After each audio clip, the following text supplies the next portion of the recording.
Mesdames et messieurs, bonjour. Ravi de vous retrouver et bienvenue à cette nouvelle édition de notre programme L'Égypte à la une. Et commençons l'édition d'aujourd'hui du lundi 12 décembre 2022 avec le président Abdel Fattah el-Sisi qui a salué hier la coopération distinguée entre l'Égypte et la France, rappelant le rôle des entreprises françaises en Égypte et leur contribution au processus de développement, indiquant que le succès en Égypte leur a représenté un point de départ pour les différents pays de la région. Le chef de l'État a tenu ses propos lors d'une réunion avec le PDG du groupe Thales, Prince Patrice Ken, en présence du commandant de la direction stratégique et supérieure de l'industrialisation militaire et le PDG de la Société arabe internationale pour l'optronique et nombre de responsables français et égyptiens.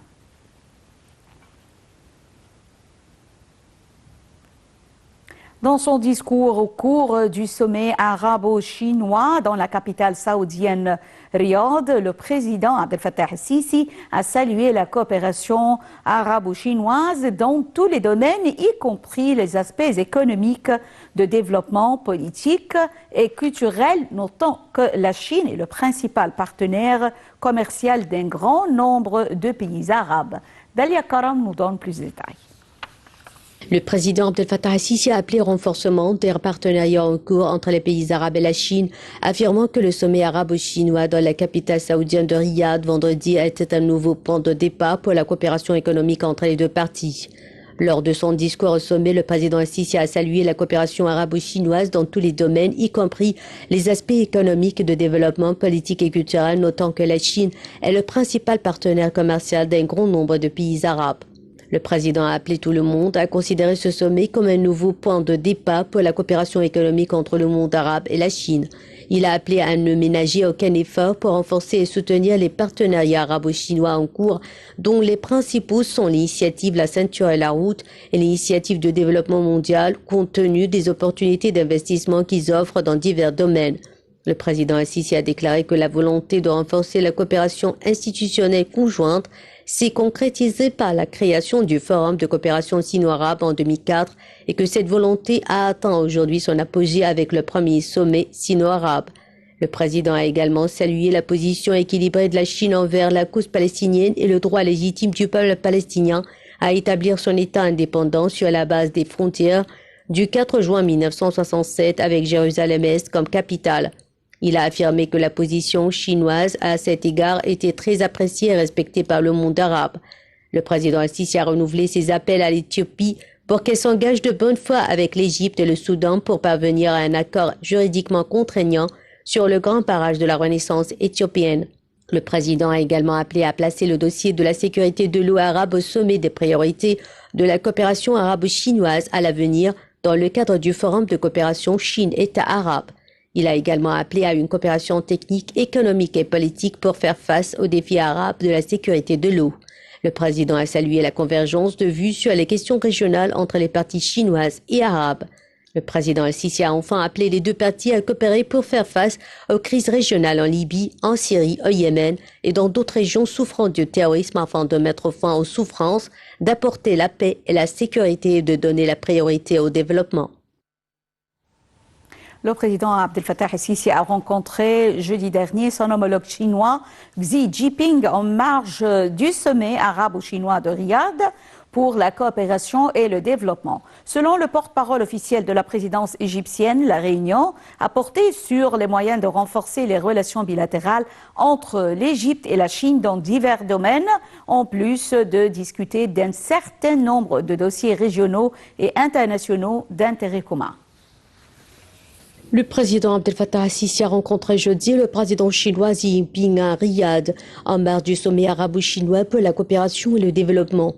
À cette occasion, le président el-Sisi a déclaré que sous la ferme direction du Parti communiste chinois, la Chine avait accompli de grandes réalisations en matière de développement et acquis un statut international notable. L'Égypte, a affirmé le président, est heureuse d'avoir un grand pays ami comme la Chine et se réjouit de renforcer davantage le partenariat stratégique global égypto-chinois et de promouvoir la coopération bilatérale dans divers domaines afin d'obtenir davantage de bons résultats. Le président Assisi a souligné que l'Égypte adhérait fermement à la politique d'une seule Chine et soutenait fermement la position de la Chine sur Hong Kong, le Xinjiang et d'autres questions concernant ses intérêts fondamentaux et qu'elle s'opposait fermement à l'ingérence de toute force dans les affaires intérieures de la Chine. Le président a déclaré que l'Égypte continuerait à travailler de concert avec la Chine pour faire progresser la coopération dans le cadre de l'initiative La Ceinture et la Route et qu'elle salue la participation active de la Chine dans ses projets majeurs d'infrastructure en Égypte. Les portes de l'Égypte sont grandes ouvertes aux entreprises chinoises qui souhaitent investir et rechercher une coopération dans le pays, a affirmé le président Assisi, ajoutant que l'Égypte espérait aussi renforcer sa coopération avec la Chine en matière de recherche et de développement de vaccins. De son côté, M. Xi a souligné qu'alors que les environnements régionaux et internationaux subissent des changements profonds et complexes, l'importance stratégique et globale des relations sino-égyptiennes était devenue d'autant plus évidente. Affirmant que la Chine soutenait fermement l'Égypte dans le choix d'une voie de développement adaptée à ses conditions nationales et dans la sauvegarde de sa souveraineté, de sa sécurité et de ses intérêts de développement nationaux, le président chinois a indiqué que son pays était prêt à approfondir sa coopération avec l'Égypte dans le cadre de l'initiative La Ceinture et la Route proposée par la Chine, à assurer l'achèvement dans les délais et avec une haute qualité du projet de train dans la cité de Dim Ramadan et de celui du quartier central des affaires de la nouvelle capitale administrative de l'Égypte et à affaires de la zone de coopération économique et commerciale sino-égyptienne de Suez et d'autres grands projets de coopération des succès. M. Xi a félicité l'Égypte pour le succès de la 27e session de la conférence des parties, la COP27 à la Convention cadre des Nations Unies sur les changements climatiques organisée à Sharm el-Sheikh. Il a indiqué que la Chine souhaite renforcer la communication et la coopération avec l'Égypte dans la transition énergétique, les secteurs économiques verts et les technologies à faible émission de carbone. Il a souligné que la Chine est prête à intensifier sa coopération avec l'Égypte au sein des Nations Unies et sur d'autres plateformes multilatérales et à prôner conjointement un véritable multilatéralisme, à défendre les normes fondamentales des relations internationales, à sauvegarder les intérêts communs des pays en développement et à favoriser la paix et la stabilité dans la région et dans le monde. Le ministre des Affaires étrangères, Samar Shoukry, a reçu dimanche son homologue macédonien, Bejar Osmani, au siège du ministère égyptien des Affaires étrangères au centre-ville du Caire, selon un communiqué du ministère publié samedi. Les deux ministres des Affaires étrangères ont tenu ensuite une conférence de presse conjointe. Shoukry et Osmani ont affirmé la profondeur de la coopération commune dans les différents domaines.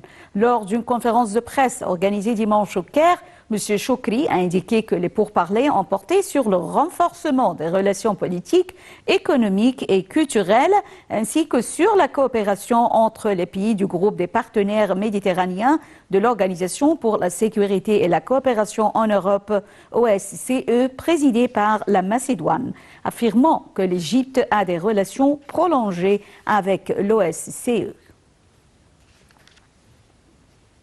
Concernant les énergies renouvelables et l'hydrogène vert, l'entreprise française Voltalia et son partenaire Taqa Arabia ont signé le 7 décembre un protocole d'accord avec le gouvernement égyptien pour développer, financer et exploiter un pôle combinant la production d'hydrogène vert et la production d'énergie solaire et éolienne en Égypte. Dalia Karam nous donne plus de détails.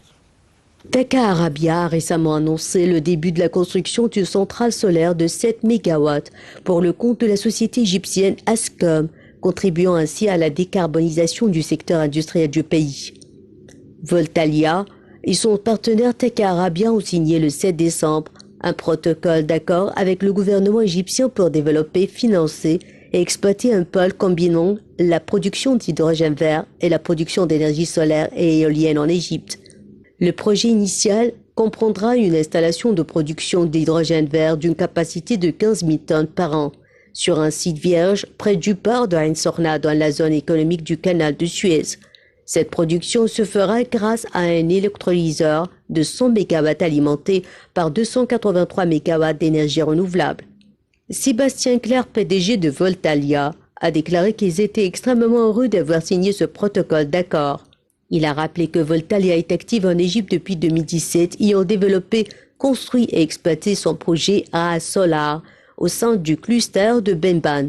Ce projet d'hydrogène vert sera une première pour Voltalia et il permettra d'élargir leur gamme de solutions renouvelables aux clients. Selon les concernés, le projet sera étendu à 150 000 tonnes par an d'hydrogène vert, avec une capacité d'électrolyseur allant jusqu'à 1 gigawatt, alimenté par un total de 2,7 gigawatts d'énergie solaire et éolienne. Le sable noir est devenu alors une réalité en Égypte à l'époque du président Abdel Fattah el-Sisi, après l'ouverture de sa propre usine dans la ville d'El Bourroulos, dans le gouvernorat de Kafr el-Cheikh, mercredi 19 octobre. Plus de détails. Le sable noir est une usine dans la ville de Bourroulos, dans le gouvernorat de Kafr el-Cheikh, dont des détails ont été révélés par l'ambassadeur Bassam Radi, porte-parole de la présidence, qui est la dernière du genre au monde à utiliser une technologie minière de pointe. L'usine de sable noir, le porte-parole l'a considérée comme un nouvel ajout à la série de grands projets nationaux qui visent à maximiser l'utilisation et l'exploitation optimale des ressources naturelles de l'Égypte et à réaliser la valeur ajoutée des minéraux extraits des sables noirs qui sont utilisés dans de nombreuses industries délicates, ce qui ouvre des perspectives pour de nouveaux investissements qui soutiennent l'économie nationale et le processus de développement global. Le sable noir est extrait de substrats minéraux économiques qui soient de la surface de la terre ou de l'eau séparés, et ces produits sont commerciaux localement et mondialement. L'Égypte compte 11 sites riches en sable noir et ces sables sont séparés à leur place avec des dispositifs spéciaux puis transformés en produits stratégiques et 41 industries importantes. L'inauguration de la Black Sand Factory répond aux missions du président Abdel Fattah el-Sisi de maximiser la valeur ajoutée des minerais économiques extraits des sables noirs en Égypte. Dans son discours à la fin de l'année dernière, il a estimé que les minerais extraits apporteraient au pays le plus grand avantage économique et d'investissement. Le sable noir est en termes global lié à de nombreuses industries énormes. Le sable noir est formé par des centaines d'années de sédimentation et d'érosion rocheuse. Les minerais qui en sont extraits sont transformés en produits pour diverses industries. L'Égypte considère le sable noir comme la troisième pyramide après l'or jaune et l'or blanc, le coton, en raison de sa grande valeur économique. 6 minéraux majeurs sont extraits des sables noirs qui servent dans plus de 89 industries stratégiques. Les extraits de sable noir sont utilisés dans la fabrication de structures d'avions, de missiles, de sous-marins, de véhicules aérospatiaux, de colorants, de papier, de cuir, de peinture, de céramique, d'alliage de moteurs et d'accessoires dentaires. Le sable noir est également inclus dans les lits métalliques, le béton à haute température, le fer éponge, les pierres abrasives, le papier de verre, les filtres à l'eau, les smartphones et les voitures électriques. Les minéraux les plus importants extraits du sable noir sont l'ilménite, le zircon, le grenade, l'or utile, la monazite et la magnétite. Et passons au grand aquarium d'Hurghada qui est situé dans la ville d'Hurghada. Et c'est un vaste monde de vie marine merveilleuse où vous pouvez en apprendre davantage sur plus de 1200 animaux marins, de plus de 1000 espèces réparties dans 22 différentes expositions. C'est un endroit vraiment merveilleux et intéressant. N'hésitez pas avec votre famille et vos amis bien sûr, faites le tour des tunnels d'eau et profitez de la beauté des diverses créatures marines qui y vivent. Voyons ensemble.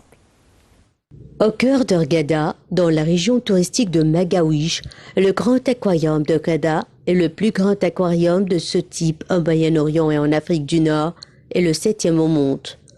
Le grand aquarium d'Hurghada se caractérise par le fait qu'il permet aux visiteurs de communiquer avec les créatures de la mer Rouge et de se familiariser avec elles à travers plus de 22 bassins, des plus grands bassins du monde, pour afficher des poissons vivants et comprendre la plupart des types de poissons de la mer Rouge. Il y a aussi un tunnel de verre de 24 mètres qui donne aux visiteurs une simulation naturelle de la vie de la marine en déambulant sous l'eau. C'est le premier projet en mer Rouge qui s'intéresse à l'ouverture du premier zoo sauvage et des oiseaux sauvages rares, rendant le projet agréable pour tous les membres de la famille, car les oiseaux et les animaux amusants attirent les enfants d'une manière impressionnante et merveilleuse. L'aquarium est unique grâce à cette forêt tropicale, avec toutes ses fortes pluies, ses branches croisées, ses arbres imbriqués et les sons naturels des animaux et des oiseaux de la forêt tropicale, ainsi que la forêt ouverte semblable aux forêts africaines, ouvertes qui contiennent le plus beau zoo où il y a beaucoup d'animaux et d'oiseaux différents.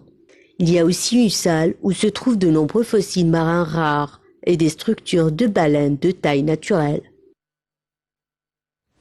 Et passons au village de Tunis, qui est un petit endroit magnifique à l'intérieur de l'oasis de Fayoum, sur le chemin de Wadi Rayyan. Il est situé sur une colline. Le village donne sur une vue magnifique sur un bord du désert, de l'autre côté d'un grand lac d'eau salée. Il est considéré comme l'un des endroits les plus beaux et les plus naturels de l'Égypte. Le village de Tunis, dans la région du Fayoum en Égypte, est notamment connu par les poteries qui y sont réalisées en terre cuite, qui constituent la majorité de son économie avec le tourisme. La date exacte de la création du village de Fayoum nous est inconnue, mais en 1962, à l'arrivée du poète égyptien Saïd Haggab et sa femme, Evelyne Poré, une potière suisse, qui se sont installés dans le minuscule village de Tunis, l'histoire du village a commencé à s'écrire. En effet, dans les années 1960, Evelyne Poré a collaboré avec l'architecte Ramsès Wissa Wassef, qui avait installé son école de tissage de tapis, qui a eu un succès mondial. Ils ont travaillé ensemble pour développer le village ainsi que son économie. Après son divorce avec Saïd Haggab, Evelyne se marie avec l'artisan suisse Michel Pasteur et fonde dans les années 1980 son magasin de poterie. Elle enseignait aux enfants du village l'art de la poterie. Au fil des années, ils ont développé des techniques utilisant la céramique, un matériau local de la région de Fayoum. Les enfants utilisaient les techniques qu'ils avaient apprises pour se faire des jouets et figurines en faisant preuve de beaucoup de créativité, ce qui a donné l'idée à Evelyne de créer une école pour leur apprendre réellement le métier. Ainsi, en 1989, l'école de poterie a été désignée par Michael Pasteur et construite avec de la terre cuite, des briques, avec des voûtes et des dômes, permettant à tous les élèves de disposer d'un espace de 2 mètres carrés et d'une roue de poterie. Quand les élèves d'Evelyne ont grandi, ceux-ci ont fondé leur propre magasin dans le village et aujourd'hui, ils représentent des modèles pour les plus jeunes enfants. Au cours des 30 dernières années, de nombreux peintres, journalistes, architectes, écrivains et artistes sont venus dans le village, créant une réelle communauté intellectuelle dans celui-ci. L'école de poterie de Fayoum d'Evelyne Poré a énormément aidé le village à se développer d'un point de vue touristique, rendant le village de Tunis attractif pour les touristes et les agences. Aujourd'hui, la potière Evelyne Poré continue encore d'enseigner dans son école et l'économie du village s'est développée grâce à la poterie en céramique et le tourisme. Des agences de voyage proposent des séjours dans le village dans lequel des restaurants, hôtels et agences se sont créés. Les différents magasins de poterie des anciens élèves d'Evelyne font maintenant de Tunis un incontournable de la région de Fayoum. Pendant 3 jours chaque année a lieu le festival de poterie de Tunis, réunissant les artisans du village et des villages environnants pour exposer et vendre leurs œuvres. Le festival a eu lieu 8 fois et le dernier a eu lieu le 1er novembre 2018. Cet événement a pour but d'aider l'économie du village de Tunis, car celui-ci attire beaucoup de touristes venant acheter les produits locaux et rester au village le temps de l'événement.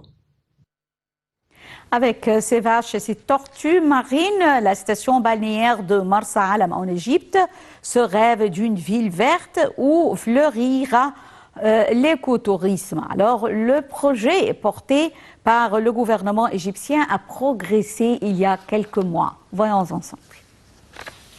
Connue pour ses plages de sable fin et ses récifs coralliens, la ville de Marsa Alam, située à 61 km du Caire, est en pleine transformation écologique. Cette volonté du gouvernement égyptien commence à être mise en œuvre dans le village d'El Koulan, qui abrite la réserve de Wadi El Gamel ou la vallée des Chameaux. La localité est désormais alimentée par une centrale solaire. À El Koulan, le gouvernement de l'Égypte prévoit également de construire une usine de dessalement de l'eau afin d'approvisionner en eau potable les quelques habitants de 14 maisons en bois bâties par le gouvernorat de la mer Rouge. Cette localité sera également dotée d'une station d'épuration. À proximité, l'Égypte a également amorcé la transformation écologique de Sharm el-Sheikh, située entre la péninsule du Sinaï et la mer Rouge. La ville hôte de la 27e conférence des parties sur le climat, la COP27, qui s'ouvre le 7 novembre 2022, a bénéficié récemment d'un financement du programme des Nations Unies pour le développement à hauteur de 6,2 millions de dollars. Pour le dessalement de l'eau, la valorisation énergétique des déchets, ainsi que l'installation de panneaux solaires et des bornes de recharge pour les véhicules électriques. Mesdames et messieurs, avec cette nouvelle, nous arrivons à la fin de cette édition de notre programme L'Égypte à la une et également la fin de la transmission en langue française qui reprend à 18h locale. Merci pour votre fidélité à Nile TV International et bonne journée. Au revoir.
Egypt.